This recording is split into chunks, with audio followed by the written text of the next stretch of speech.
Hey comrades, welcome back to Ammadi's galaxy. ఇది వచ్చేసి తిరుపతి నుండి తిరుమలకి మెట్లు మార్గం ద్వారా వెళ్లే జర్నీ. నేనైతే ఊహ వచ్చాక మొట్టమొదటిసారిగా మా చెల్లితో కలిసి వెళ్ళాను.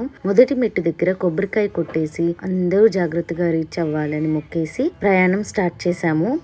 అక్కడున్న శిల్పాలు, క్లైమేట్ చూస్తుంటేనే చాలా ఆసక్తిగా అనిపించింది.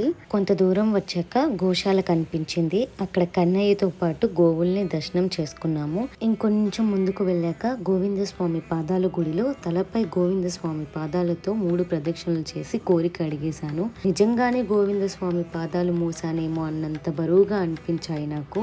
మొదటి 500 మెట్లు పూర్తి చేయడానికి నాకు చాలా సమయం పట్టింది. మధ్యలో ఏదైనా ఎమర్జెన్సీ హెల్త్ ఇష్యూ అయితే మనకు అక్కడ సర్వీస్ చేస్తారు. అవసరమైతే తప్పకుండా ఆశ్రయించండి. 800 మెట్లు పూర్తి చేయడానికి చాలా సమయం పట్టిందని భయపడుతున్నప్పుడు మెట్లకి పూజ చేస్తూ బరువులు మోస్తూ మనకన్నా పెద్దవాళ్ళు త్వరగా ఎక్కుతున్నది చూసి నన్ను నేను చాలా ప్రోత్సహించుకున్నాను.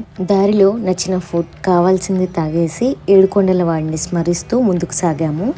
2000 మెట్లు దాటగా సంపంగి పూలు, జింకలు నా కంట్లో పడ్డాయి. ఆ జింకల్ని చూసిన తర్వాత అంతవరకు పడిన కష్టమంతా మర్చిపోయాను. కొమ్ములున్న జింకను చూస్తే మాత్రం నాకు వనరాచి గుర్తొచ్చింది. మధ్యలో ఆంజనేయ స్వామిని కూడా దర్శించుకున్నాము. దీని పేరేంటో తెలిస్తే మీరు కామెంట్ చేయండి. లేట్ నైట్ అవుతుందేమోనని చాలా భయం వేసింది మాకు.